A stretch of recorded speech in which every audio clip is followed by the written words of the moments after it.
These days, when it comes to the Jets, there's a lot to talk about as fans are still trying to decide who will start at quarterback next season. Now, there is a woman who's been all over the Jets coverage for well over a decade and has been front and center with the latest news this NFL offseason. She is the lead New York Jets beat reporter and anchor for SNY, someone I can call a true friend in the industry of sports journalism. Her name is Jeane Coakley, and she joins me now in studio as we continue our Women's History Month series. Jeane, good to see you. Good to have you here. Great to see you. I'm a little thrown off right now, Dexter. I'm usually in that chair doing the interview. This is usually your seat. For people that don't know, don't see Jeane at SNY. This is generally her seat, but I'm occupying it today for a bit. But glad to have you here, my friend. It's really good to have you here and talk about it because you're one of my favorite people in sports journalism. You've done so much. And I want to start back with people to know a little bit about you because we've talked about you growing up and your love of sports. You're a self-proclaimed tomboy. You've told me this before. You grew up, you were a tomboy. Did your passion for sports lead you to a passion for sports journalism? I definitely had to. You know that spark.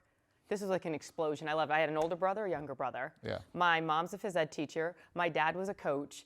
Like there was no. That's all we did was sports. We were outside. We were playing like baseball, skiing, swimming, volleyball, soccer, gymnastics. Yes, I was at gymnastics.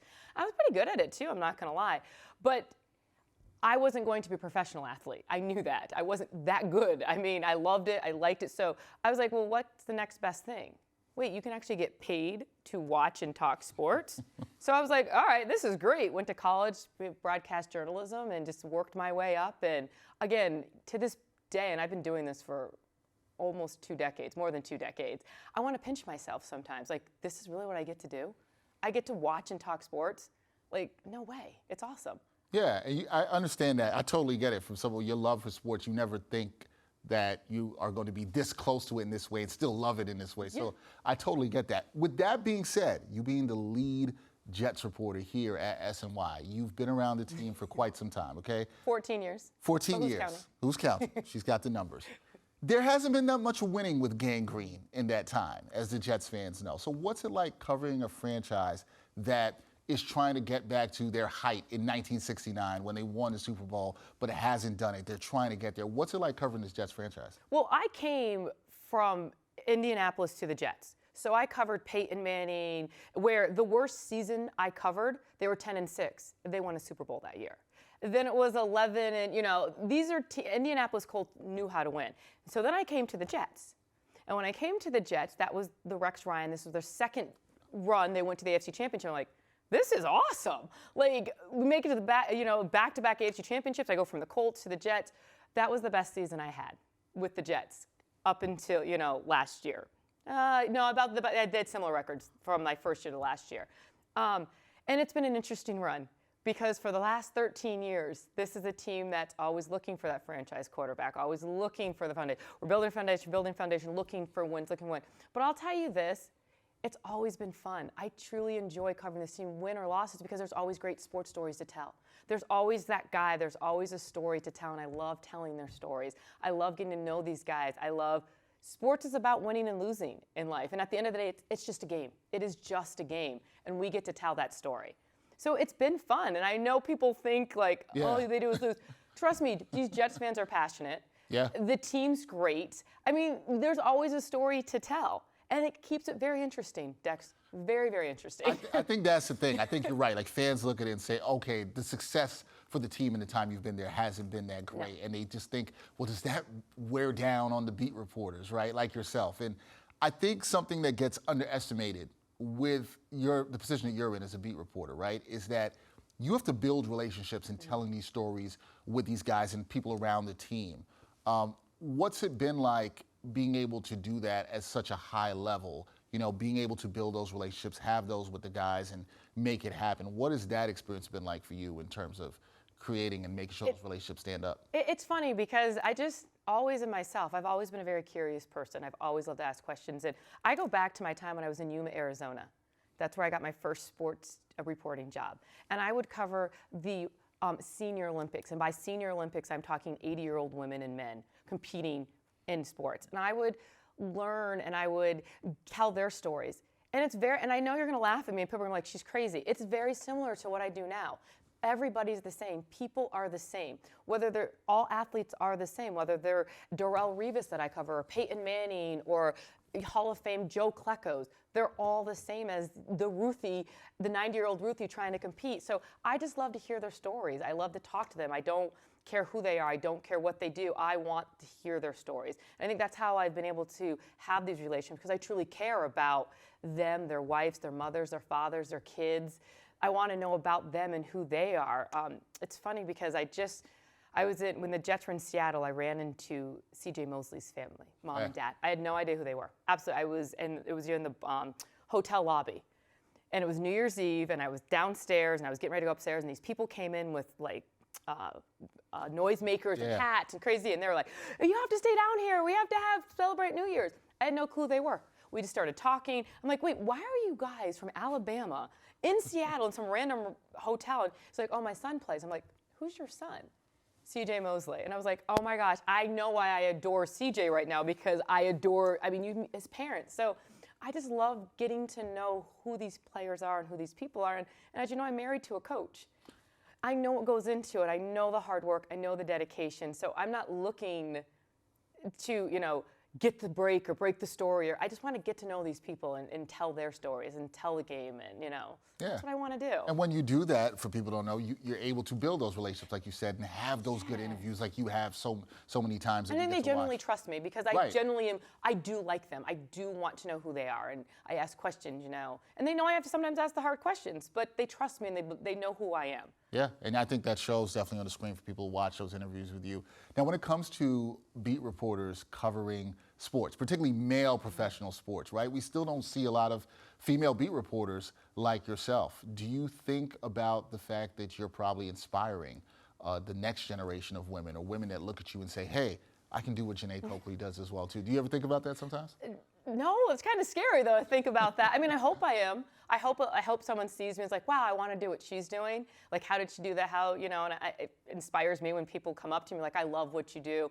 I think it changed a little bit for me when I had a daughter. And I want her to see, and it's hard because, sometimes you don't see people who look like me or look like my daughter doing certain things. And I want her to know that she can do that. She can have fun. She can be who she wants to be. And it doesn't matter that, again, there's not a lot of people who look like me on the Jets beat. I mean, but it doesn't matter. I'm still there, and I'm still doing what I love to do, and I still want to be the best I can be and show people that you can do whatever you want. Because before there was me, there was a Robin Roberts who I got to see, who I got to look up to and be like, wow, or a Doris Burke or someone like that who, are doing things. But then it's in every field, and I just want people to know they can do anything. But I don't go around thinking, oh my God, I hope I'm inspiring, because that's a lot of pressure. It is a lot of pressure. Yeah, I have a lot to do to get my shoes on the right feet to get here on time. No doubt. It is a lot of pressure, but I think we all sometimes are aware of who we may inspire, right, to some degree, and how that might work. Let's talk about the Jets a little bit right now, because as you know, it's been a very busy offseason, a lot of talk about the Jets. Yeah, so see your face. Isn't it always? I mean, seriously, Dex. Always, right? Okay, disappointing finish, Jets fans. We know this last year. But this offseason, all the talk has been about Aaron Rodgers. All the Aaron Rodgers rumors. Do you think Rodgers still has something left in the tank? And is he the QB that the Jets actually need? Listen, Aaron Rodgers is not a Jet yet. But when he becomes a Jet, because I don't think it's a matter of if, I know it's going to be a matter of when he becomes a Jet, which I think might be longer than what most Jets fans want. Yes, I do. I think, listen, the Jets had a really good season last year. Yes, they finished a disappointing finish. But if someone would have told Jets fans at the beginning of the season this was their record, not saying they lost the last time, people are like, wow, this is a team that had 3 different quarterbacks, but we're still able to compete. And we're in playoff talk in December. You put a guy like Aaron Rodgers, who doesn't have to be MVP Aaron Rodgers, because they have all the pieces. You got the Garrett Wilson, you got the Breece Hall, you have the AVT, you have Elijah Moore. You have a great core. And then let's not forget a top 5 defense. Aaron Rodgers doesn't have to come in and be guns a-blazing. Aaron Rodgers can just be Aaron Rodgers and still put up numbers. And you're not getting a 39-year-old Aaron Rodgers. You're getting a ticked-off 39-year-old Aaron Rodgers, who has a lot to prove. So I think this Jets team, with Aaron Rodgers coming to this team, when he does, just became not just a playoff-bound team, a Super Bowl, possibly a Super Bowl. Okay. They became that good. All right, so that... I'm not saying they're going to the Super Bowl. Well, hold that there, because I'm going to put Jeane's feet to the fire a little bit here. You said it's not a matter of if, it's a matter of when, Yes. right? This might take a little bit longer than Jets fans think about it.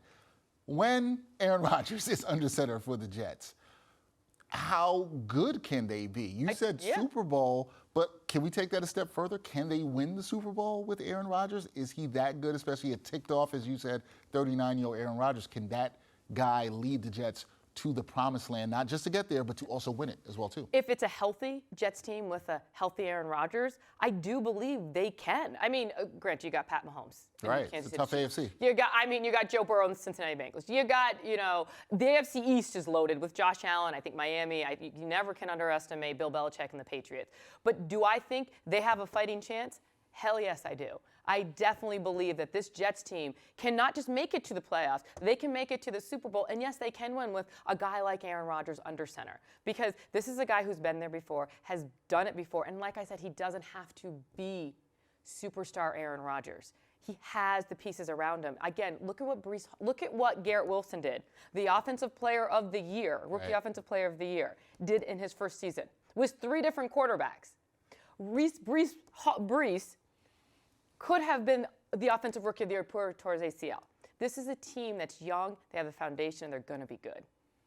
They just need that quarterback. They're just missing one key piece. You are giving a lot of hope. Jets fans listening to this They should be. are going to say, They should Jeane is be. making us very, very, very hopeful right now. The glass should be half full. The glass should be, but Yes. you know what the Jets fans, the glass is half empty a lot of the times. There, and that's why Jets fans, I love the Jets fans. Fair enough. Now, you covering the team as long as you have, right? You've been doing this 14 seasons. 14 Did I already seasons. say that a couple She said that. Who's counting? What's your favorite moment covering this team, right? Because there hasn't been a lot of winning, as we talked about at the beginning of this conversation, but what is your favorite moment covering the Jets as long as you have? Oh, gosh. There has to be one moment? Yeah, Because there has been a lot of different. I truly enjoy covering this team. I truly love these young guys. I love watching these young guys thrive. Like, I love this year. I really did. I love the Garrett Wilsons and the Brees Hall. They're just good kids. Sauce Gardner, like, again, being a mother now, I'm like, oh, my son grows up to be like that. Like, oh my gosh, like, look at how cute that little. I mean, that's how my whole, mantra has changed since being younger. But obviously, the first year I was here with Rex Ryan, Hard Knocks, let's go eat a snack. I'll, be PC. That AFC champion, can't wait. That run, that was a lot of fun. I mean, I loved with Bart Scott. He was always fun. I love Leonard Williams. I love that group. I mean, I know they didn't win a lot, but I love covering guys. I love Todd Bowles. He's one of my favorite people to this day. Robert Saleh is a lot of fun. Joe Douglas. I mean, once again, I'm going back to, like, I love meeting these guys, rooting for this team, the people. But the moment would probably be my first year here with the Hard Knocks. That was a fun year. You can't really top that with Rex Ryan. No, it was a fun year. I was around the team almost every week with you that year. Yeah, right? That was fun. All the playoff games, was. training camp that year. It was fun. So there was so much fun around that. So I think that's a good year you picked. Yeah. I think a lot of Jets fans remember that. Now, considering you've covered the team, as I said, 14 years again, people, all this time, what would it mean to you as somebody who's covered the team, right? Because it means this thing to fans. They want to see the Jets win a Super Bowl. But as somebody covering the team, being around it, you're sort of invested in these relationships you have with players and people in the organization. What would it mean to you to see them win the Super Bowl? Actually, now I'm thinking about it. Another moment was when I got to interview Joe Namath. You had to sit down with Joe Namath, Yeah. who's awesome. That's great. a whole different story Yes. because he's fantastic. For me, I've got to see the Colts win a Super Bowl. Their first Super Bowl as in Indianapolis Colts. So that was a lot of fun with Peyton Manning. Finally got that monkey off his back. It would be amazing to be able to see this team that I've covered for 14 years. But for me, it was for the fans. Just to be able to be around the fans and see, I can't imagine what this city would do.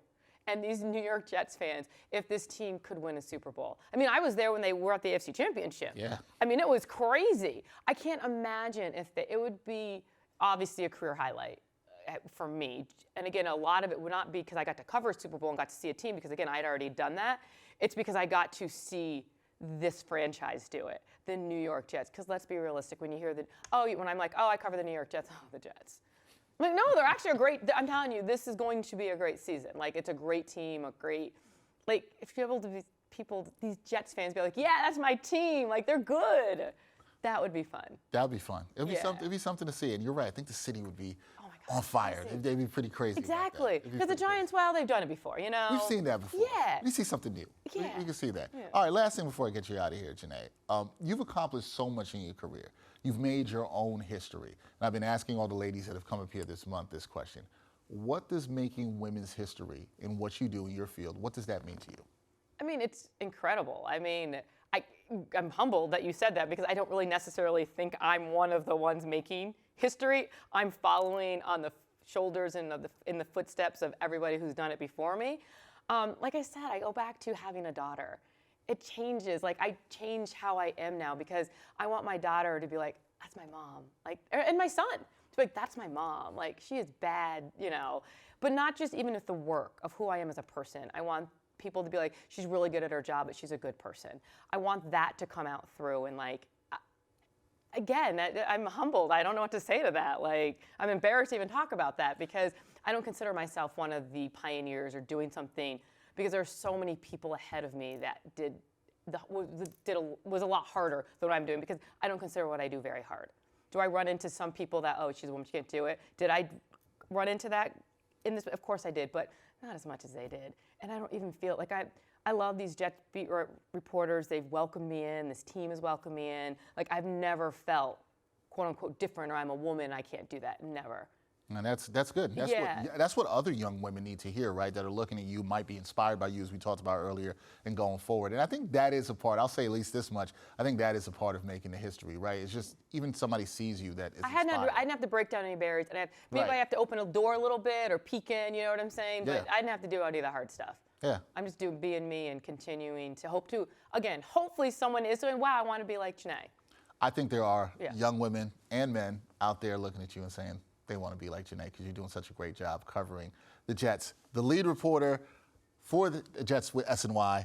14 years? 14 years. We can't forget that number. We can't forget that at all. Jeane, I appreciate you for coming by. I really wanted you to be part of this conversation for Women's History Month. I appreciate you. Thank you. That means a lot to me. It really does. Such a good friend. Been fantastic to me in my career. And, just keeping this chair warm till you sit back in it. Yeah. Again. That chair now.